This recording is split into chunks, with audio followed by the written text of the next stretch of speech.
very first episode of the Thursday Email Podcast. I'm your host, Tammer, and I'm so excited to be here. It's really you and me and you sharing this really beautiful moment together. Before we get started, before we get anywhere, I have to give a quick shout out to NK Music.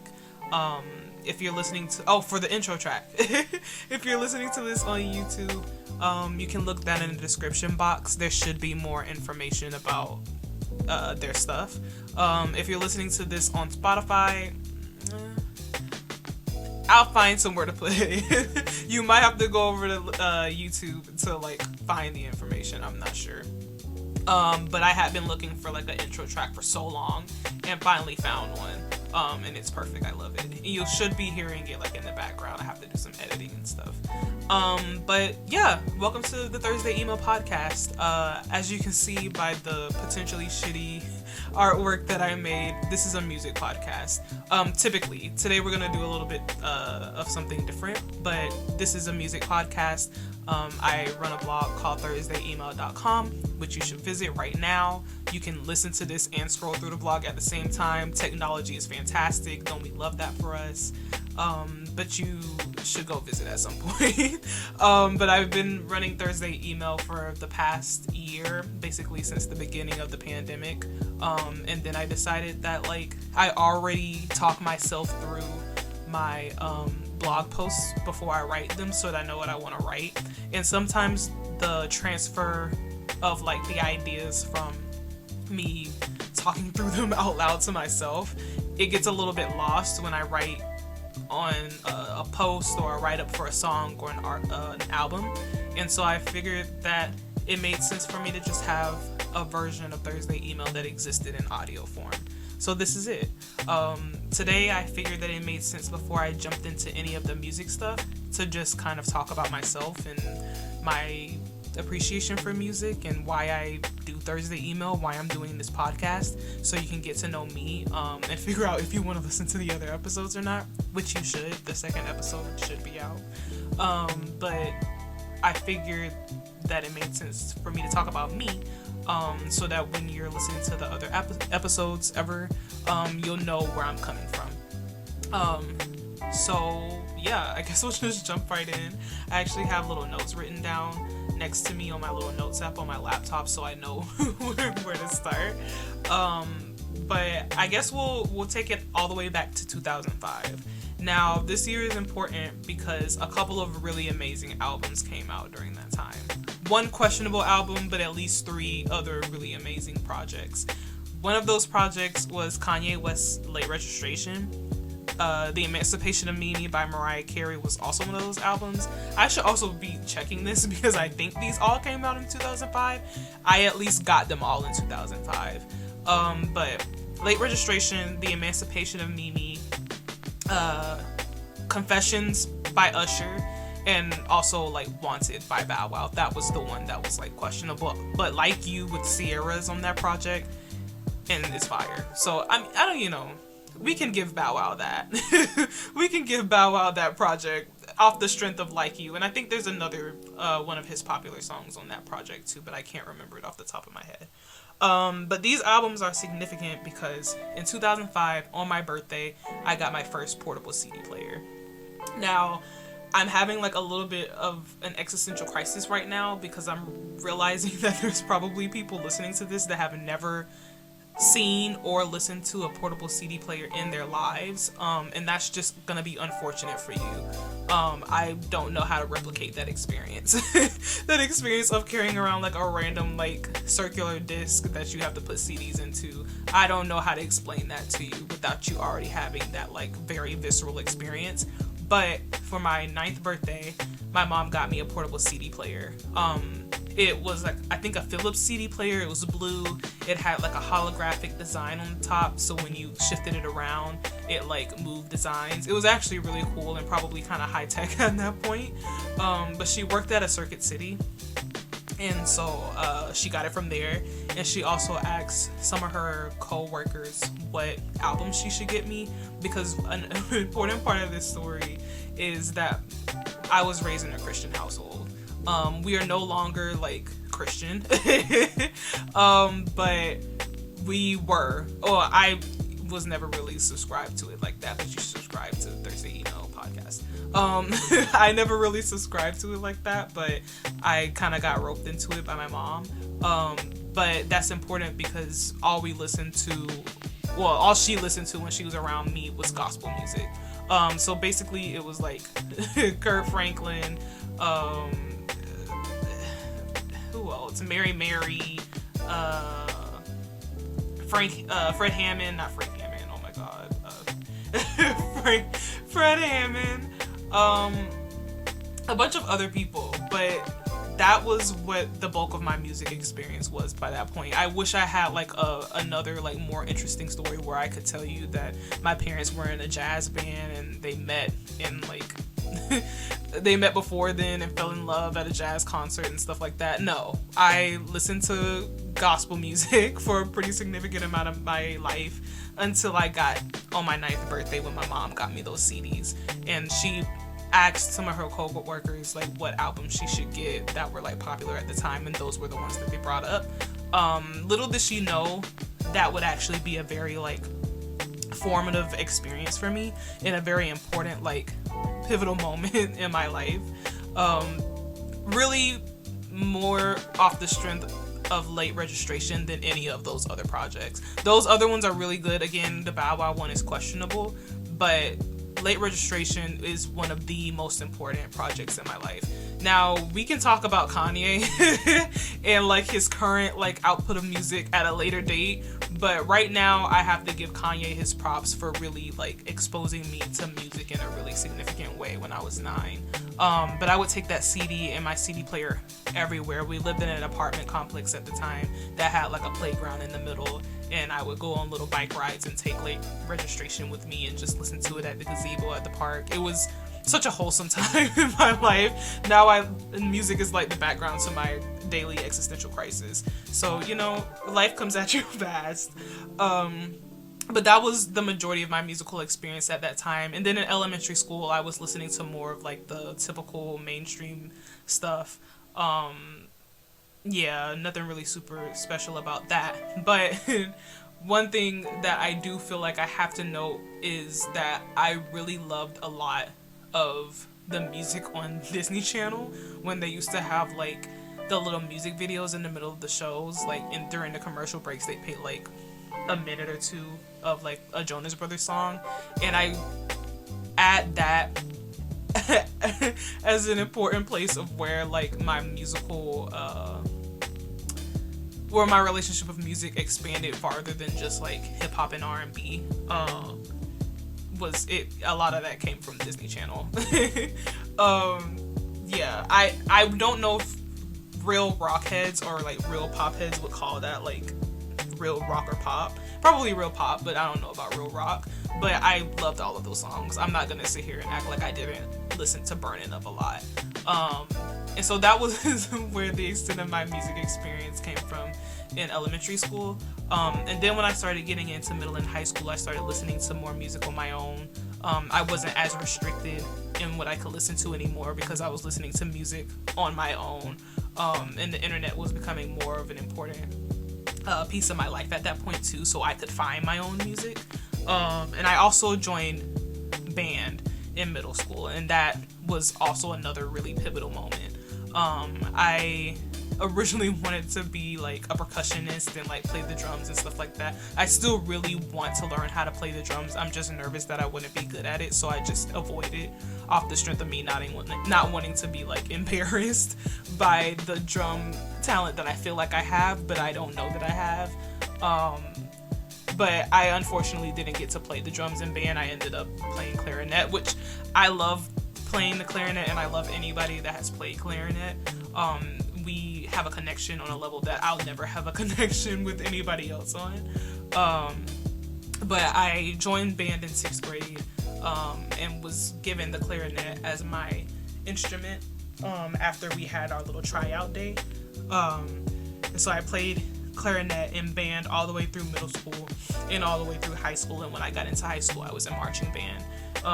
And I just really appreciated what band gave me in the way of like being a part of making music. I think you can still love music a lot if you haven't had the opportunity to play an instrument, or you don't sing, or you don't produce music. I still think you can have a really strong love for music, but I think that there's just something different that happens for people when they actively make music, and they actively sit down and sing a note for the first time, or play a piece of music for the first time and it sounds shitty and you don't know what it's supposed to sound like yet, but then like a day after day you work on it more and it becomes music.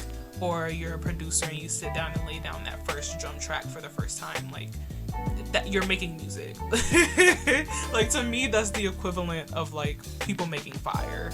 Like, that's just as important as that. Like, you're making something from nothing, and that's super cool. And that's one of the things that I really love about music.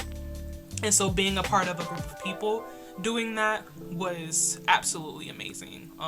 And I also learned a lot about like leadership and teamwork and stuff like that through marching band.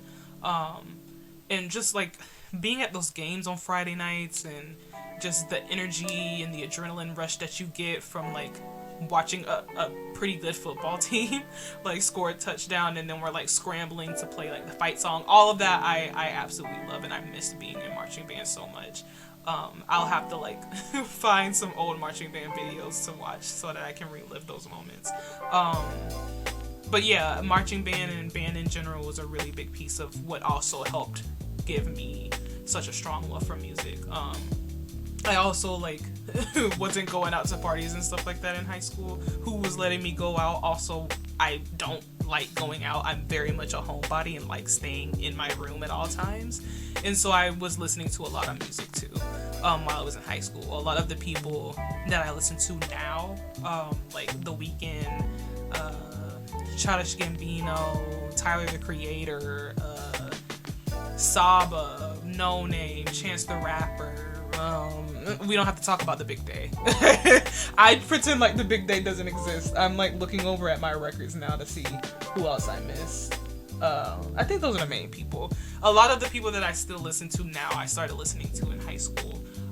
So my high school years were also formative to me, like getting to know my favorite artists on a musical level. And so, yeah, so that's how like my love of music in general came to be. And it had its next pivotal moment when I was getting ready to go off to college. During my junior year of high school, I had to come to terms with like, I want to go to college, but I have absolutely no clue what I want to go to college for. And so I also, like, with that, I grew up poor. And so there was a level of needing to be like practical in what my dreams were of going off to college. I long let go of like my dream of being like a fashion designer or an artist or a chef. I had to let all of that go for the sake of having a more practical dream, which is kind of sad. And I think a lot of people who grew up in like low-income homes or working class homes can relate to that need to be practical in our dreams. It's kind of sad and it sucks. That's capitalism. So at the time, I didn't know what a practical dream meant for me, other than that I liked technology a pretty decent amount, and I picked it up pretty quick. And so I was just like, oh, I'll be a computer scientist. Worst mistake of my life. I literally wish that I could go back in time and tell myself, don't think that you can do computer science, because you can't. And that was really based solely in the fact that I had taken 2 web design classes in high school, and actually I'd taken 3, I think, and 2 of those classes were taught by my high school's football coach, so we didn't learn anything. And he was an amazing man. He was super cool. He was a high school football coach. They're all pretty super cool. I don't think anybody doesn't like their high school football coach, and if you don't, I don't know what to tell you, because all high school football coaches are cool to me as long as they're not like abusive. But this high school football coach was really cool. He just wasn't a computer science person. And so that class became more of a sit down and chill class than it did like a sit down and learn. We used to use this program that Adobe has called Dreamweaver, and it's kind of like a web page design program. It's basically like using Microsoft Word to like make a website. And so that's all we did, and then we'd stop and play Papa's Pizzeria or like Papa's Ice Cream Area or whatever, all the Papa's areas. We'd do that. And it was fun, but it did not prepare me in the slightest for what I was gonna experience when I went to college. But unfortunately, I didn't know that at that point. And so I went into college thinking that I was gonna be a computer science major, and I absolutely hated it for a lot of different reasons. The computer science department at the school I went to was very white, and I'm very not, and I had to come to terms with that several times in that experience. I also had to come to terms with how little I knew, and in that department, it helped to have background information. I mean, that is obviously, but a lot of the people that I took classes with took AP computer science classes before they got to my college, but I didn't. Again, I was playing Papa's Pizzeria. I don't know. I came in with zero knowledge. If we weren't using Dreamweaver, I wasn't gonna know what I was doing, and we weren't using Dreamweaver. We were actually like learning programming languages. But I stuck with it. I stayed in the computer science department for 3 years. But during that 3 years, I started getting tired of taking classes where I couldn't feel like I belonged in the discussions, or I felt like I couldn't raise my hand if I ever had the urge to raise my hand, or things would be happening in the world and we just wouldn't have a conversation about it. And so I decided to take some classes in like Africana studies, sociology, urban studies, to kind of give me a little bit of a balance in my experience. I figured if I was going to hate comp sci, I could at least take some classes that I did like, so that my entire college experience wasn't completely trash. And so I actually ended up really loving those Africana studies, urban studies, and sociology classes. I got introduced to an urban studies professor who taught me about like musical urbanism, and the idea of like using music to study cities and the people in them and the culture in them, and that was so cool to me. I took a black music class where we basically went from the beginning of American black music all the way into contemporary black music, and talked about the impact that black people made in music, which is black people had a hand in everything. And those two classes were so formative for me, and that made me realize that I could be passionate about my future professions and my academics. I didn't have to suck at class. I didn't have to like struggle through a major. I didn't have to hate going to class. And if anybody tells you that you have to hate going to class in college, they're lying. If you think that you have to hate going to class in college, you're lying to yourself. It is your time to reevaluate. Because either you shouldn't be going to college and you have to figure out something else so that you can be happy, or you're in the wrong major. And I had to come to terms with me being in the wrong major, and it was super difficult. Like I said, especially coming from a working class family, like me saying, oh, I want to write about music. Huh? Where's the money gonna come from? And I'm still like now, like, where's the money gonna come from? So it's scary. It was a really scary decision to switch from computer science to switch to an urban studies major. But it ended up being the happiest decision that I've ever made. Like, I don't look back at that decision with any regrets. I went from like having a GPA that was very questionable to doing as well as I ever had in college. Like, as soon as I dropped those computer science classes, my grades like went up like exponentially, and I just had an overall better experience because I felt like I could bring my loves to the classroom. And so I actually ended up writing my senior thesis to graduate on music, on Chicago hip hop and like counter narrative and all of that stuff. And I had such a great time. It was such a long process, but I had such a great time writing. And it was actually that process that made me think like, I actually could do this for real. Like, before it was just kind of theoretical. I was like, oh, they're saying that we could write about music. They're saying that like music could be like a historical document and talking about political moments and moments in American history, but like my thesis showed me that like music can be a historical document, and like Black music in particular fills in a lot of the gaps that exist in American history, because American history hasn't been kind to writing down Black people and Black achievements. I mean, how much Black history do you really know? How much Black history do I even know? Did I even know before I got to college? It was very minimal. And a lot of that is because Black people aren't able to be in the positions where they can write themselves into history in the same way that non-Black folks can. And so Black music ends up being that space. It ends up filling in those gaps, those historical errors, those like really huge generalizations of Black life, and it brings light to that, and it brings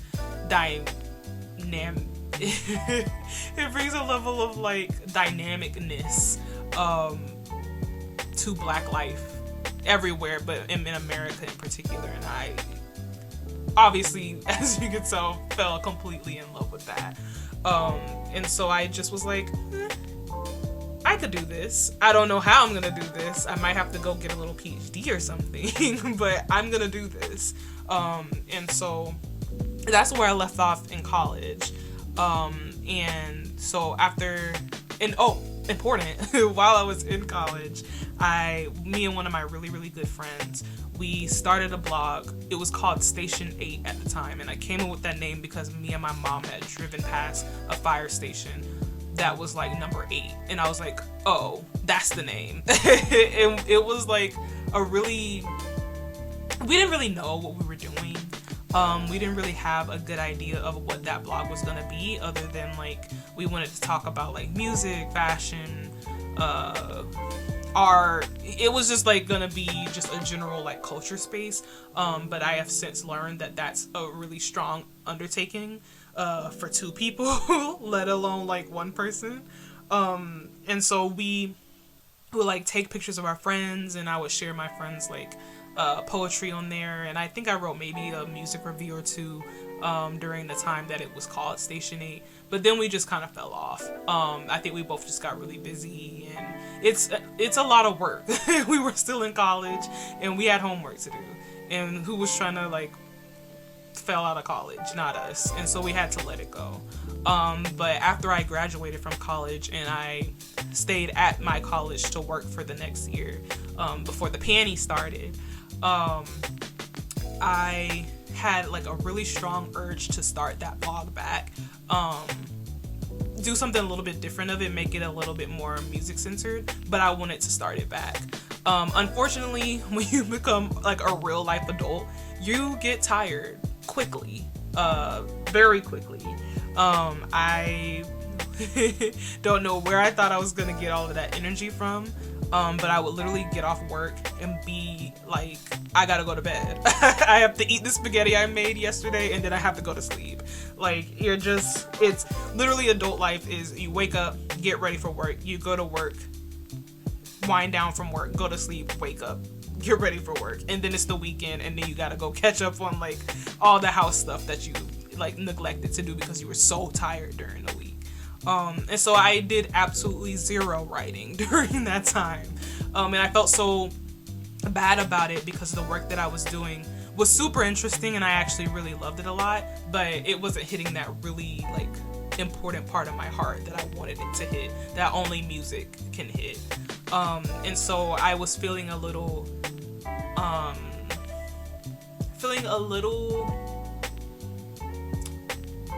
feeling just like a piece of me was missing in that experience. And so I wanted to do more, but I just didn't have the energy. All I could do was watch like reruns of Breaking Bad and then go to sleep, which was fun, but it wasn't like giving me the satisfaction that I needed. So then we ended up last March, when we were all stuck inside, and I ended up being furloughed on my job and then losing the job completely, and now here we are, a year later almost. But yeah, that whole situation happened. I was still working in March. Things started kind of getting a little tricky in like June, July. But I was working significantly less because it was a college, students were being sent home, so there wasn't that much for me to do. And so in that time, I was able to pick back up the work that I was doing. And another important detail that I'm just remembering that I forgot to put in my notes is that while I was in college in my last year, I was student government president. And one of my jobs would be to send emails out every week that had information about like events that were happening, things that were going on in student government that people needed to know, whatever like important dates were coming up. And in that email, I would include like 4 or 5 song recommendations, just like random stuff that I was finding during the week that I was just like, I'll just share it to kind of make the email mine, because these emails have been getting sent for years and years. And so all the presidents always find a way to make the emails theirs. And so I added song recommendations to make mine.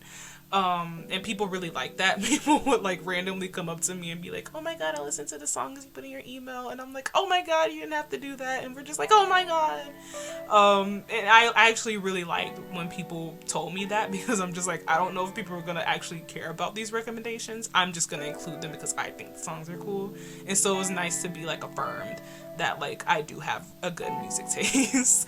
And so the name Thursday Email came from those emails that I would send on Thursday. So that's important background information. So now we're back in last March, where I'm stuck with like 50% less to do.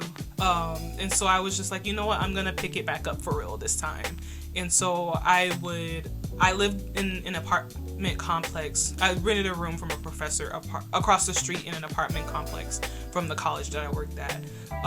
And there was a lake, like, basically right across the street. And so I would ride my bike over there and just sit and listen to music and just write out everything that I felt. I remember sitting and listening to Childish Gambino's last project, just sitting next to the lake watching, like, geese go in and out of the water.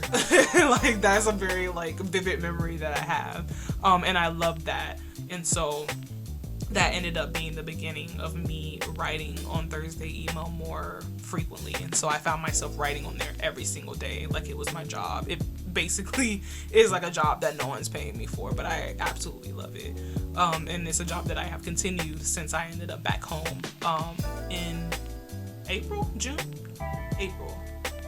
I ended up going back home in April, and I've been keeping it up since. I have kind of slacked off the past couple weeks because they were supposed to be like a new year, new me, like planning week, but who did all of that? Not me. The inauguration happened, the Capitol riots happened. There was just a lot that was happening, and my capacity to do anything went out the window.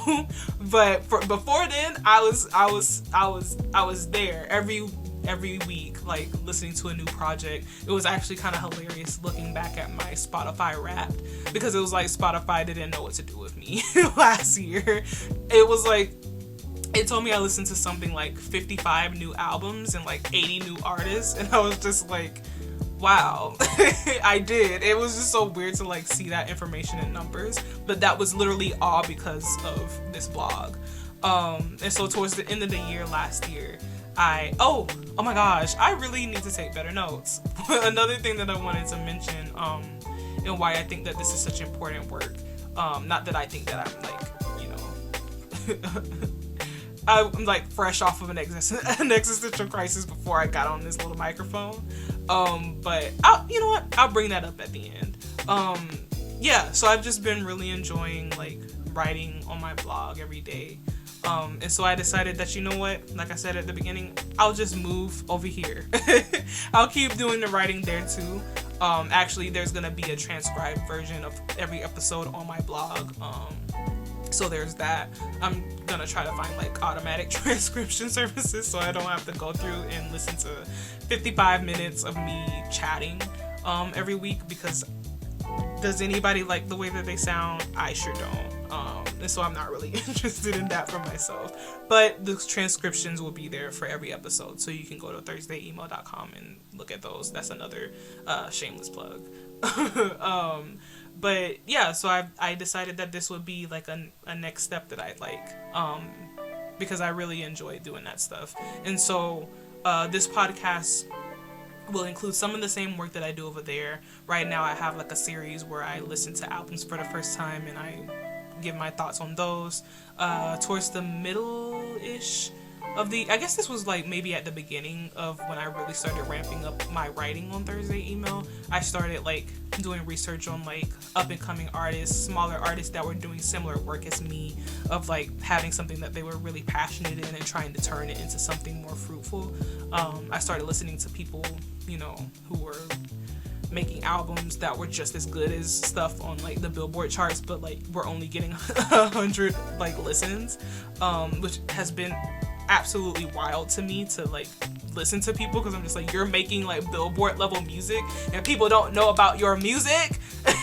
Like, that's insane. And so I started doing some like listening to smaller artists too, which was such an amazing experience. I've listened to like some really talented people, and so I want to bring that here too. I did like some little Q&As with them too, so maybe I'll try to implement some of that as well. You'll see as time goes on. So that's where that is gonna go. Hopefully I don't mess it up too much. But one thing that I did want to mention before that I had my little brain blast is, you know, another really important part of this work is that, like I mentioned before, Black people don't get the opportunity to write down our stuff by ourselves.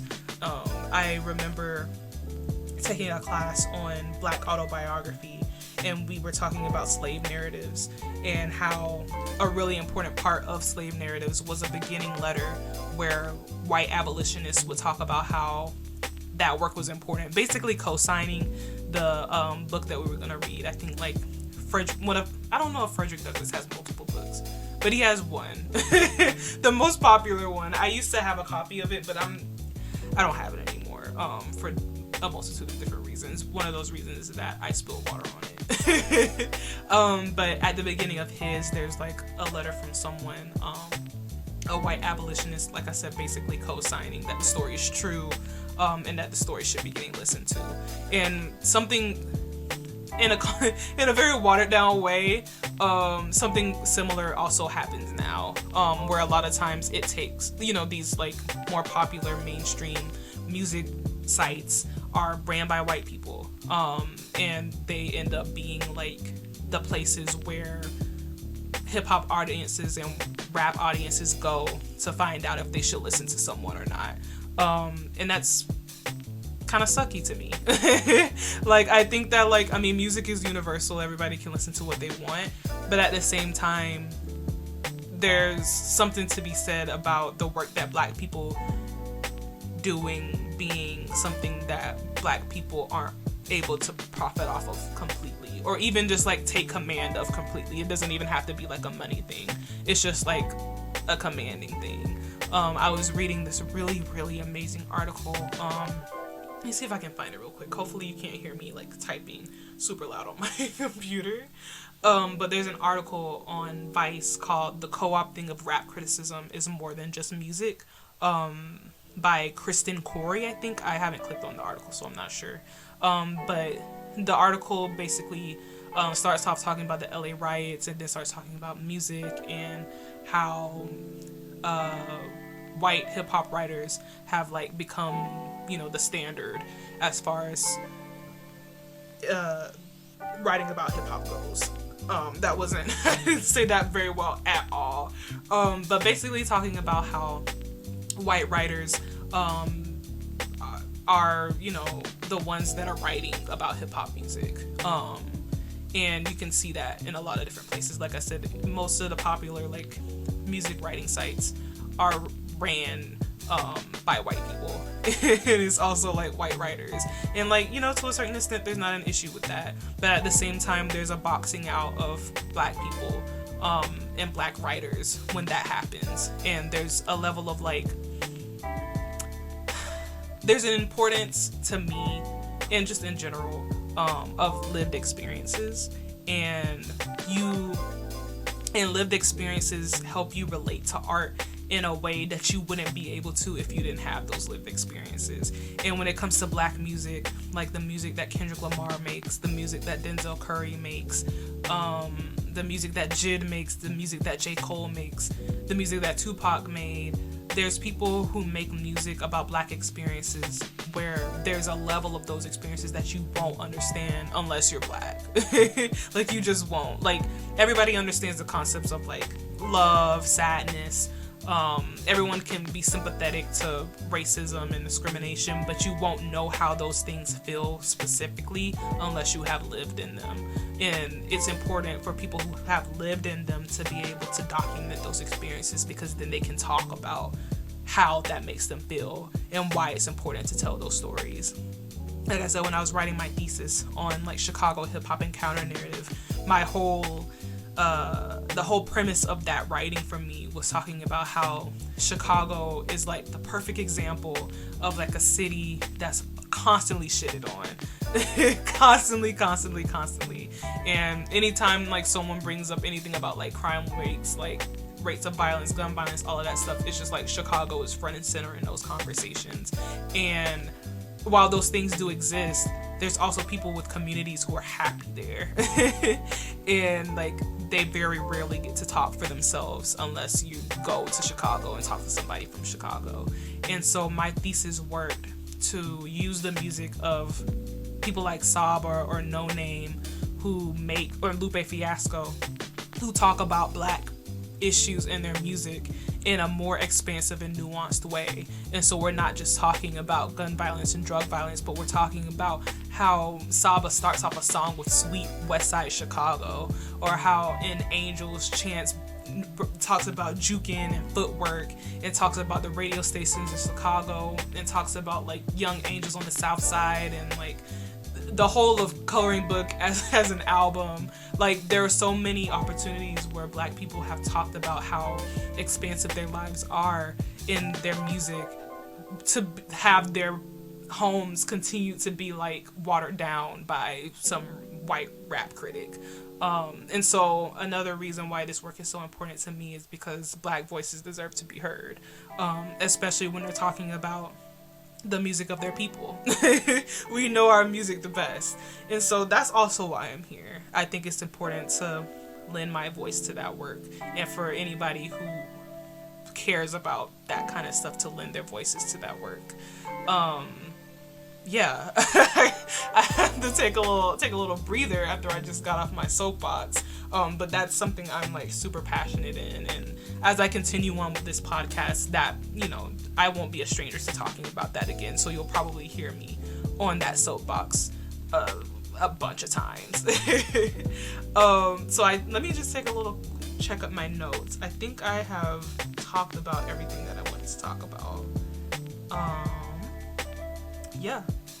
Hopefully I didn't forget anything. But if I did, I'll bring it up in the next episode, because I'm literally about to record it right now. Yeah. Thank you for being here. And I hope that you stay. If not, that's okay. You know, you tried it, you listened, and I feel that support. And if you decide it's not for you, that's cool. But if you decided it is for you, welcome to the family. I'm giving you a very socially distanced pat on the back. Pat on the back, a little elbow bump, and it'll be a good ride. Hopefully I get better at this as we go on.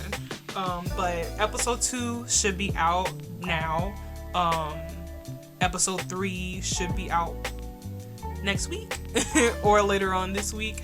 I'm still trying to find a day during the week that I want to release these. You would think that I would just pick Thursday, and I have thought about it, but I'm also just like, is that too obvious? I should just do it on Thursdays. So the next episode, episode 2 should already be out, and episode 3, if it's not out by the end of the week, it'll be out next Thursday. So like I said, if you're listening to this on YouTube, give me a little like, give me a little comment, share with your friends, share with your auntie. She's probably a real nice lady. And have some water, have a snack, and I'll see you the next time.